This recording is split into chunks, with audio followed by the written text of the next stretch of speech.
弟兄姊妹平安，今天是2025年的6月9号。今天的经文是诗篇48篇，约珥书第2章18节到28节，哥林多前书第2章第1节到11节。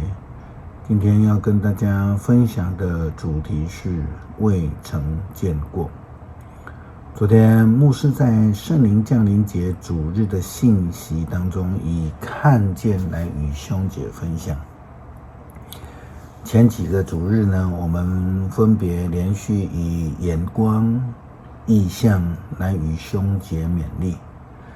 在我们的信仰生活以及教会生活当中，必须要用不同的眼光来看，才能够看见上帝透过意象所要显明他的旨意。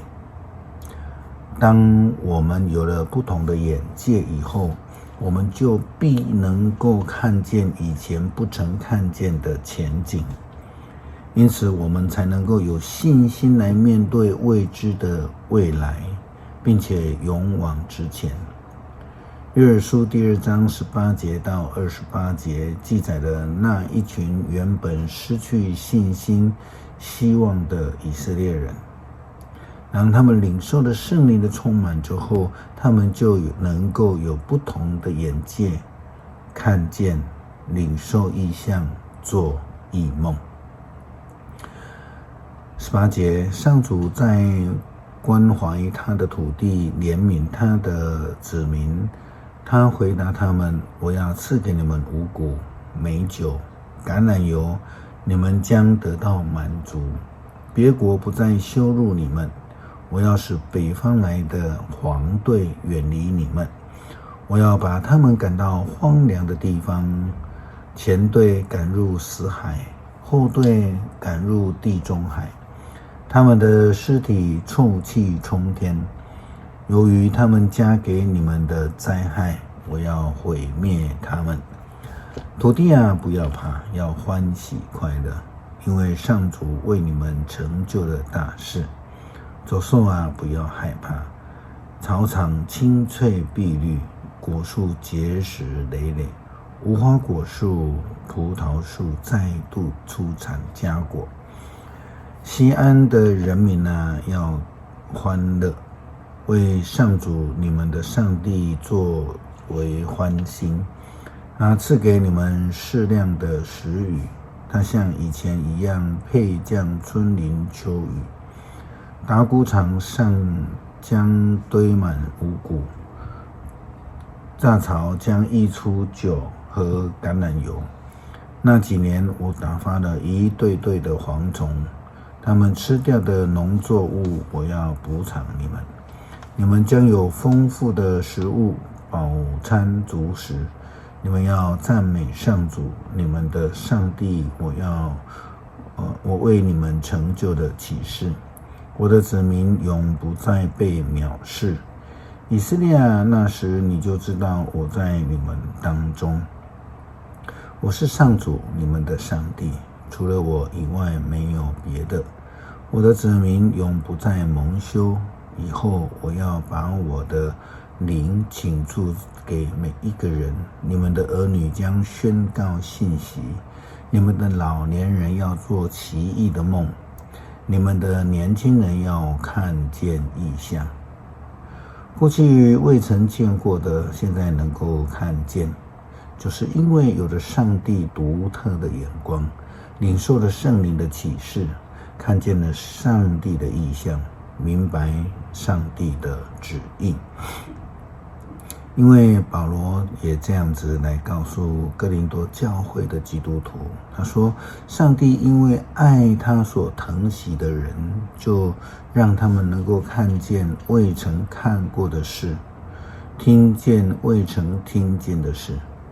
保罗在哥林多前书第2章第1节到11节说道：弟兄姐妹们，我们从前到你们那里去，并没有用什么华丽的辞藻和高深的学问对你们宣讲上帝的奥秘，因为我拿定了主意，当我跟你们一起的时候，除了耶稣基督和他死在十字架上的事以外，什么都不提。因此我到你们那边去的时候十分软弱，有害怕，有战战兢兢。我所讲的、所传的福音，都不是用委婉动听的字眼，而是依靠圣灵的大能来证实的，使你们的信仰不根据人的智慧，而是以上帝的大能为基础。然而对那些灵性成熟的人，我也讲智慧，只是不讲属于这世界的智慧，也不讲那一些即将没落的世界统治者的智慧。我所讲的智慧是上帝奥秘的智慧，是那向人隐藏着的，却在创世之前已经预定要使我们得着荣耀的智慧。世上的统治者没有一个懂得这智慧，如果懂得，他们就不会把荣耀的主钉死在十字架上。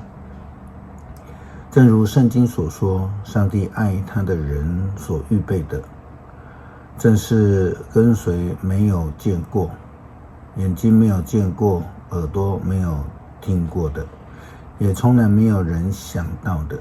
但是上帝借着他的灵，把他的奥秘启示了我们。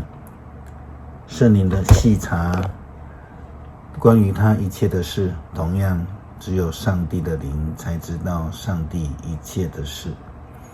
诗篇48篇，在我们上帝的城里，在他的圣山上，上主至大，应该大受颂赞。上帝的锡安山高耸壮丽，大君王的城使万民欣喜哈。上帝在城的堡垒当中，他愿来显示自己是安全的避难所。诸王结伙前来攻打锡安山，他们一看见这城就惊惶失措，他们慌慌张张地逃跑，在那里他们被恐惧抓住，像临盆的妇人那样的难过，像被东风击破的大船。他们曾听见上帝的作为，如今在上主万军的统帅我们上帝的城里，我们亲眼看见了，他要永远保守这城。上帝啊，在你的圣殿里，我们默念你永恒的爱，普世的人都颂赞你，你的名传遍天下，你用正义统治，愿锡安山欢喜，愿犹大的城邑快乐，因为你的名传遍天下，你的审判公正。你们要绕着锡安山走，数一数它的城楼，你们要查看他的城墙堡垒，好向后代述说。这位上帝永永远远是我们的上帝，他世世代代要带领我们。感谢主的宏恩，让我们能够领受圣灵。有了上帝的眼目，我们就可以看见从前未曾看见过的，更有信心呢，来跟随上主的脚步而行。这样祷告，奉主耶稣基督圣名求，阿们。